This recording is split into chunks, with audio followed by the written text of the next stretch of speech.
Marcos Kapitulo 2. Og sa misulod siya pag-usab sa Capernaum, sa tapos ang pila ka adlaw, gidungog nga siya didto sa balay. O gilayon, nanugok ang panon sa mga tawo kaniya, hangtod nga wala nay kasudlan, bisan pa sa haduol sa pultahan. Og iyang gisulti kanila ang pulong. Og miabot kaniya ang mga nagadala sa usa ka tawong paralitiko nga giyayungan sa upat. Og kay wala sila makahimo pagduol kaniya tungod sa panon sa katawhan, gibuslutan nila ang atop sa tungod niya. Og sa nabuslutan na kini, gitunton nila ang duyan nga ginahigdaan sa paralitiko. Og sa nakita ni Jesus ang pagtuo nila, nag-ingon siya sa paralitiko, "Anak, gipasaylo ang imong mga sala." Apan may mga iskriba nga nagalingkod didto og na nagtulutimbang sa ilang mga kasing-kasing.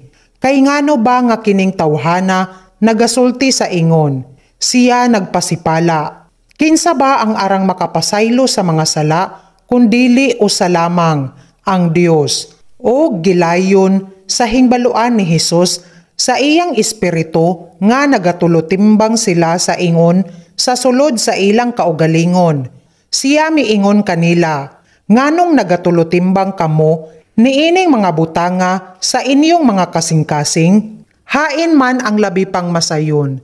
Ang pag-ingon sa paralitiko, "Gipasaylo ang imong sala," kun ang pag-ingon, "Tumindog ka," og kuhaa ang imong duyan og lumakaw ka. Apan aron inyong hibaluan nga ang anak sa tawo adunay gahom dinhi sa yuta sa pagpasaylo sa mga sala.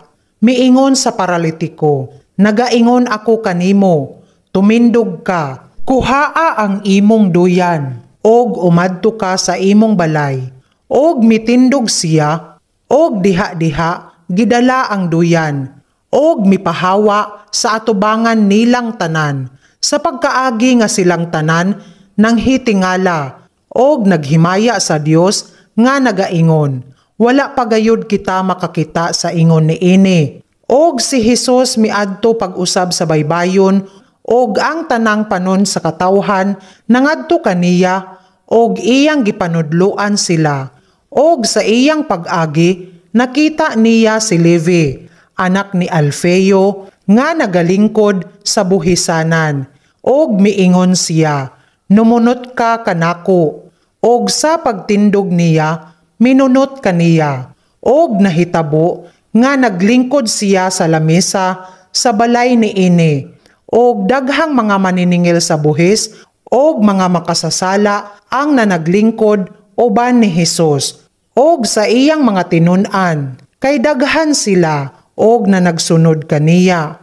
Og sa nakita sa mga iskriba og sa mga Fariseyo nga mikaon siya kauban sa mga maniningil sa buhis og sa mga makasasala, na nag-ingon sila sa iyang mga tinun-an, "Nganong nagakaon og nagainom siya kauban sa mga maniningil sa buhis og sa mga makasasala?" Og sa hingdunggan kini ni Jesus, siya nagaingon kanila, "Ang mga maayog lawas wala magakinahanglan og mananambal, kundili ang mga masakiton. Wala ako moanhi sa pagtawag sa mga matarong, kundili sa mga makasasala sa paghinulsol."